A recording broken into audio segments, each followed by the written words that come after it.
Welcome to Bite at a Time Books, where we read you your favorite classics one bite at a time. My name is Bree Carlile, and I love to read, and wanted to share my passion with listeners like you.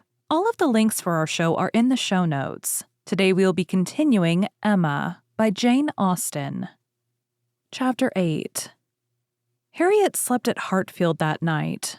For some weeks past, she had been spending more than half her time there and gradually getting to have a bedroom appropriated to herself, and Emma judged it best in every respect, safest and kindest to keep her with them as much as possible just at present. She was obliged to go the next morning for an hour or two to Mrs. Goddard's, but it was then to be settled that she should return to Hartfield to make a regular visit of some days. While she was gone, Mr. Knightley called and sat some time with Mr. Woodhouse and Emma till Mr. Woodhouse, who had previously made up his mind to walk out, was persuaded by his daughter not to defer it, and was induced by the entreaties of both, though against the scruples of his own civility, to leave Mr. Knightley for that purpose. Mr. Knightley, who had nothing of ceremony about him, was offering by his short, decided answers an amusing contrast to the protracted apologies and civil hesitations of the other. "Well, I believe, if you will excuse me, Mr. Knightley, if you will not consider me as doing a very rude thing, I shall take Emma's advice and go for a quarter of an hour. As the sun is out, I believe I had better take my 3 turns while I can. I treat you without ceremony, Mr. Knightley. We invalids think we are privileged people. My dear sir, do not make a stranger of me. I leave an excellent substitute in my daughter. Emma will be happy to entertain you, and therefore I think I will beg your excuse and take my 3 turns, my winter walk. You cannot do better, sir. I would ask for the pleasure of your company, Mr. Knightley, but I am a very slow walker, and my pace would be tedious to you. And besides, you have another long walk before you to Donwell Abbey. Thank you, sir. Thank you. I am going this moment myself, and I think the sooner you go, the better. I will fetch your greatcoat and open the garden door for you." Mr. Woodhouse was at last off, but Mr. Knightley, instead of being immediately off likewise, sat down again, seemingly inclined for more chat. He began speaking of Harriet, and speaking of her with more voluntary pride than Emma had ever heard before. "I cannot rate her beauty as you do," said he, "but she is a pretty little creature, and I am inclined to think very well of her disposition. Her character depends upon those she is with, but in good hands she will turn out a valuable woman." "I'm glad you think so. And the good hands, I hope, may not be wanting. Come," said he, "you are anxious for a compliment, so I will tell you that you have improved her. You have cured her of her schoolgirl skiggle. She really does you credit." "Thank you. I should be mortified indeed if I did not believe I had been of some use, but it is not everybody who will bestow praise where they may. You do not often overpower me with it." "You are expecting her again, you say, this morning?" "Almost every moment. She has been gone longer already than she intended. Something has happened to delay her. Some visitors, perhaps?" "Highbury gossips, tiresome wretches. Harriet may not consider everybody tiresome that you would." Emma knew this was too true for contradiction and therefore said nothing. He presently added with a smile, "I do not pretend to fix on times or places, but I must tell you that I have good reason to believe your little friend will soon hear of something to her advantage." "Indeed? How so? Of what sort?" "A very serious sort, I assure you," still smiling. "Very serious? I can think of but one thing. Who is in love with her? Who makes you their confidant?" Emma was more than half in hopes of Mr. Elton's having dropped a hint. Mr. Knightley was a sort of general friend and adviser, and she knew Mr. Elton looked up to him. "I have reason to think," he replied, "that Harriet Smith will soon have an offer of marriage, and from a most unexceptionable quarter. Robert Martin is the man. Her visit to Abbey Mill this summer seems to have done his business. He is desperately in love and means to marry her." "He is very obliging," said Emma, "but is he sure that Harriet means to marry him?" Well, means to make her an offer then. Will that do? He came to the Abbey 2 evenings ago on purpose to consult me about it. He knows I have a thorough regard for him and all his family, and I believe considers me one of his best friends. He came to ask me whether I thought it would be imprudent in him to settle so early, whether I thought her too young, in short, whether I approved his choice altogether, having some apprehension perhaps of her being considered, especially since you're making so much of her as in a line of society above him. I was very much pleased with all that he said. I never hear better sense from anyone than Robert Martin. He always speaks to the purpose. Open, straightforward, and very well judging. He told me everything, his circumstances and plans, and what they all proposed doing in the event of his marriage. He is an excellent young man, both as son and brother. I had no hesitation in advising him to marry. He proved to me that he could afford it, and that being the case, I was convinced he could do no better. I praised the fair lady too, and altogether sent him away very happy. If he had never esteemed my opinion before, he would have thought highly of me then, and I dare say left the house thinking me the best friend and counselor man ever had. This happened the night before last. Now, as we may fairly suppose, he would not allow much time to pass before he spoke to the lady, and as he does not appear to have spoken yesterday, it is not unlikely that he should be at Mrs. Goddard's today, and she may be detained by a visitor without thinking him at all a tiresome wretch. "Pray, Mr. Knightley," said Emma, who had been smiling to herself through a great part of this speech, "how do you know that Mr. Martin did not speak yesterday?" "Certainly," replied he, surprised. "I do not absolutely know it, but it may be inferred. Was not she the whole day with you?" "Come," said she, "I will tell you something in return for what you have told me. He did speak yesterday. That is, he wrote and was refused." This was obliged to be repeated before it could be believed, and Mr. Knightley actually looked red with surprise and displeasure as he stood up in tall indignation and said, "Then she is a greater simpleton than I ever believed her. What is the foolish girl about?" "Oh, to be sure," cried Emma, "it is always incomprehensible to a man that a woman should ever refuse an offer of marriage. A man always imagines a woman to be ready for anybody who asks her." "Nonsense. A man does not imagine any such thing, but what is the meaning of this? Harriet Smith refused Robert Martin? Madness. If it is so, but I hope you are mistaken." "I saw her answer. Nothing could be clearer." "You saw her answer? You wrote her answer too, Emma. This is your doing. You persuaded her to refuse him." "And if I did, which however I am far from allowing, I should not feel that I had done wrong. Mr. Martin is a very respectable young man, but I cannot admit him to be Harriet's equal, and am rather surprised indeed that he should have ventured to address her. By your account, he does seem to have had some scruples. It is a pity that they were ever got over." "Not Harriet's equal!" exclaimed Mr. Knightley loudly and warmly, and with calmer asperity added a few moments afterwards, "No, he is not her equal indeed, for he is as much her superior in sense as in situation. Emma, your infatuation about that girl blinds you. What are Harriet Smith's claims either of birth, nature, or education to any connection higher than Robert Martin? She is the natural daughter of nobody knows whom, with probably no settled provision at all and certainly no respectable relations. She is known only as parlor boarder at a common school. She is not a sensible girl, nor a girl of any information. She has been taught nothing useful and is too young and too simple to have acquired anything herself. At her age, she can have no experience, and with her little wit, is not very likely ever to have any that can avail her. She is pretty, and she is good-tempered, and that is all. My only scruple in advising the match was on his account,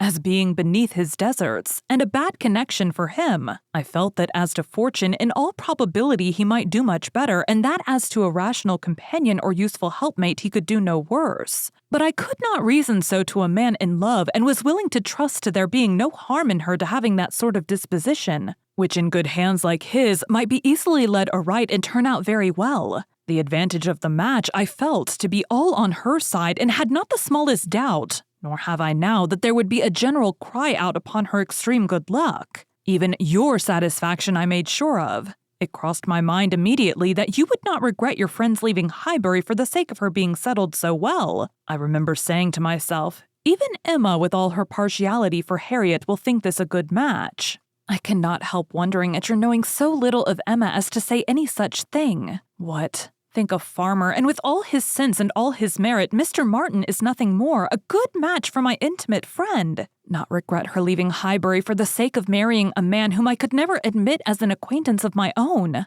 I wonder you should think it possible for me to have such feelings. I assure you mine are very different. I must think your statement by no means fair. You are not just to Harriet's claims. They would be estimated very differently by others as well as myself. Mr. Martin may be the richest of the two, but he is undoubtedly her inferior as to rank in society. The sphere in which she moves is much above his. It would be a degradation. A degradation to illegitimacy and ignorance? To be married to a respectable, intelligent gentleman farmer? As to the circumstances of her birth, though in a legal sense she may be called nobody, it will not hold in common sense. She is not to pay for the offense of others by being held below the level of those with whom she is brought up. There can scarcely be a doubt that her father is a gentleman and a gentleman of fortune. Her allowance is very liberal. Nothing has ever been grudged for her improvement or comfort. That she is a gentleman's daughter is indubitable to me. That she associates with gentlemen's daughters, no one I apprehend will deny. She is superior to Mr. Robert Martin.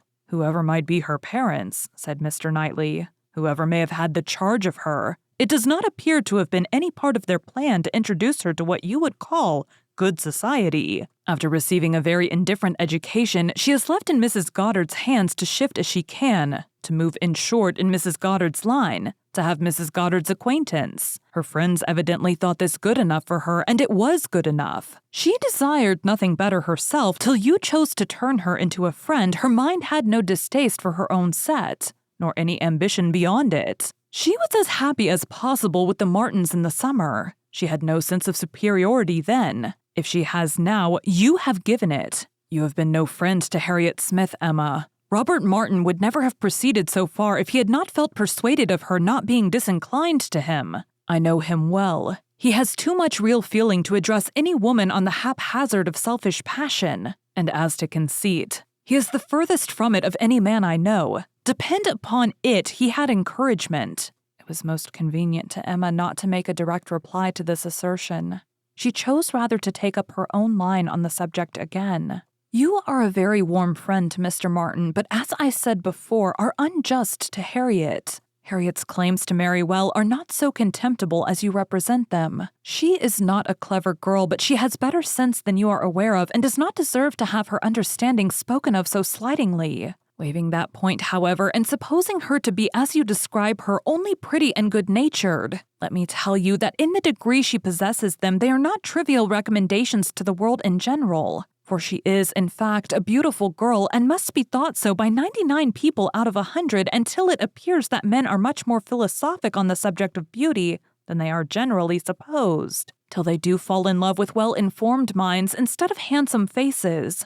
A girl with such loveliness as Harriet has a certainty of being admired and sought after, of having the power of choosing from among many, consequently a claim to be nice. Her good nature, too, is not so very slight a claim, comprehending as it does real thorough sweetness of temper and manner, a very humble opinion of herself, and a great readiness to be pleased with other people. I am very much mistaken if your sex in general would not think such beauty and such temper the highest claims a woman could possess. Upon my word, Emma, to hear you abusing the reason you have is almost enough to make me think so too. Better be without sense than misapply it as you do. To be sure, she cried playfully, I know that is the feeling of you all. I know that such a girl as Harriet is exactly what every man delights in, what at once bewitches his senses and satisfies his judgment. Oh, Harriet may pick and choose. Were you yourself ever to marry, she is the very woman for you. And is she at 17 just entering into life,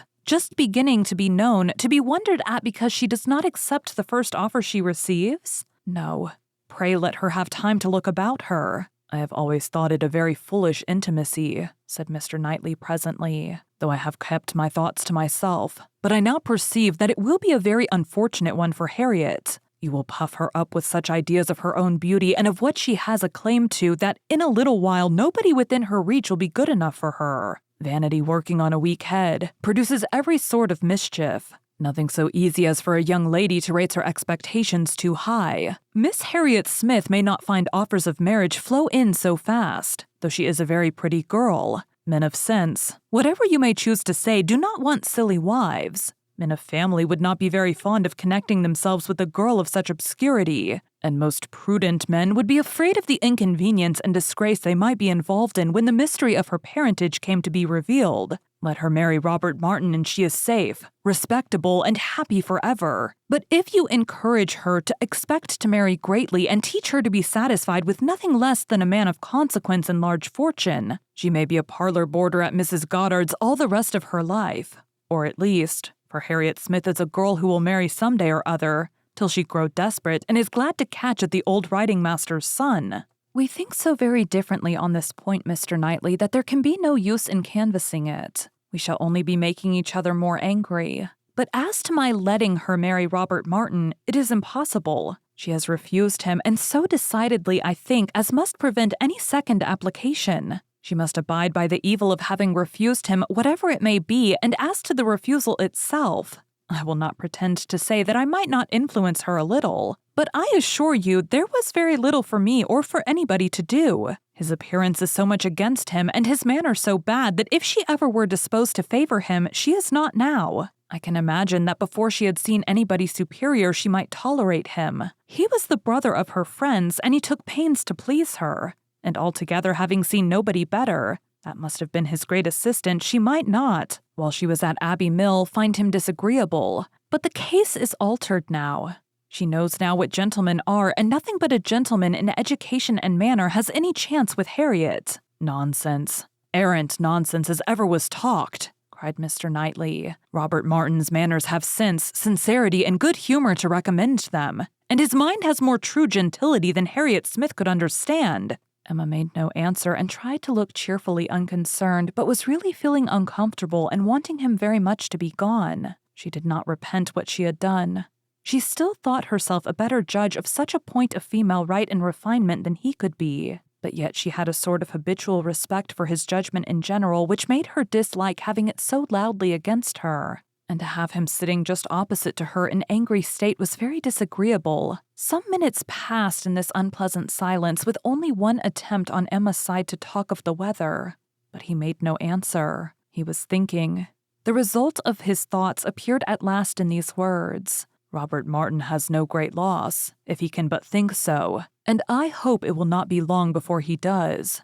Your views for Harriet are best known to yourself, but as you make no secret of your love of matchmaking, it is fair to suppose that views and plans and projects you have. And as a friend, I shall just hint to you that if Elton is the man, I think it will be all labor in vain. Emma laughed and disclaimed.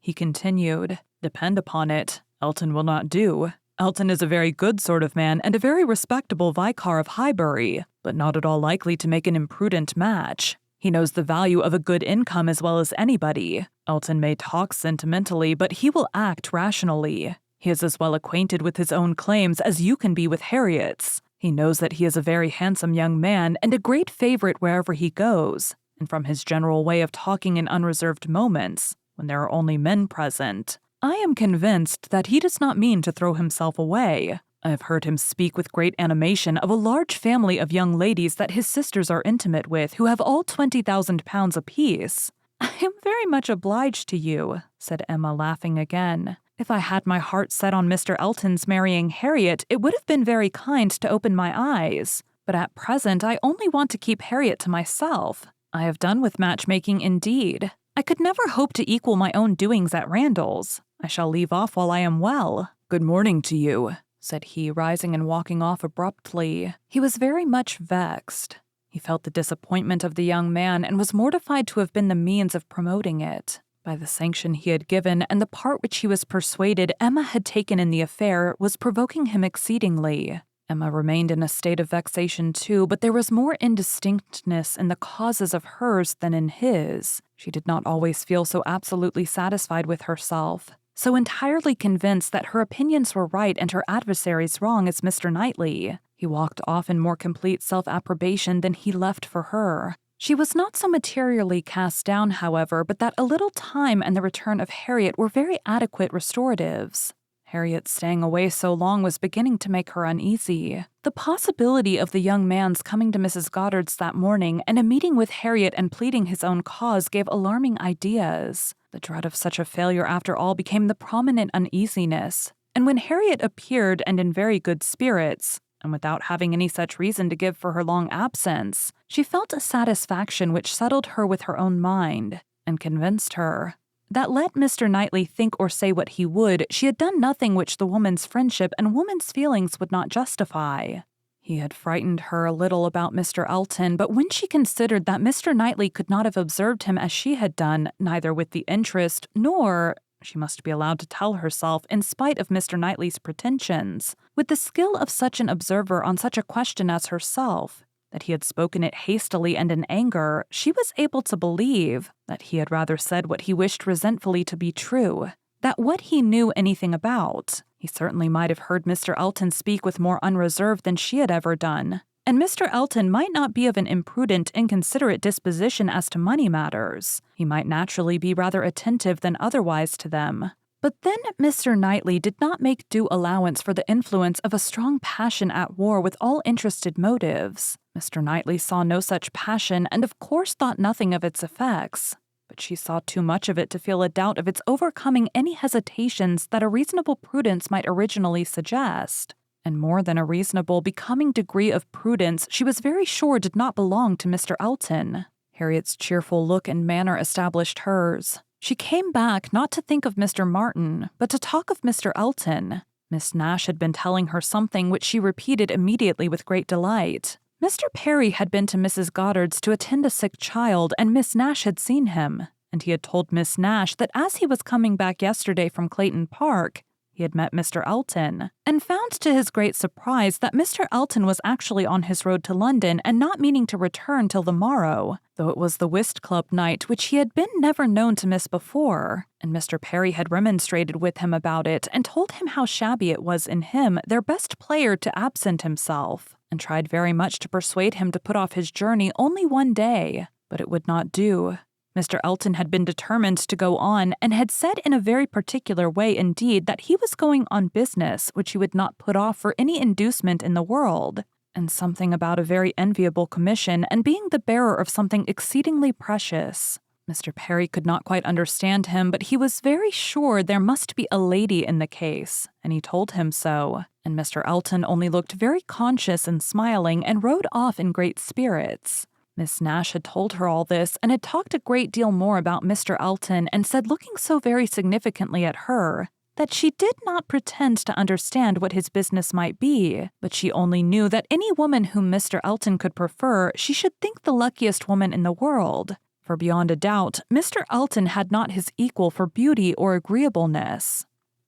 Thank you for joining Bite at a Time Books today, while we read a bite of one of your favorite classics. All of the links for our show are in the show notes. We are part of the Bite at a Time Books Productions Network. If you ever wondered what inspired your favorite classic novelists to write their stories, what was happening in their lives or the world at the time, check out Bite at a Time Books Behind the Story, Tuesdays wherever you listen to podcasts. Again, my name is Bree Carlile, and I hope you come back tomorrow while we take the next bite of Emma.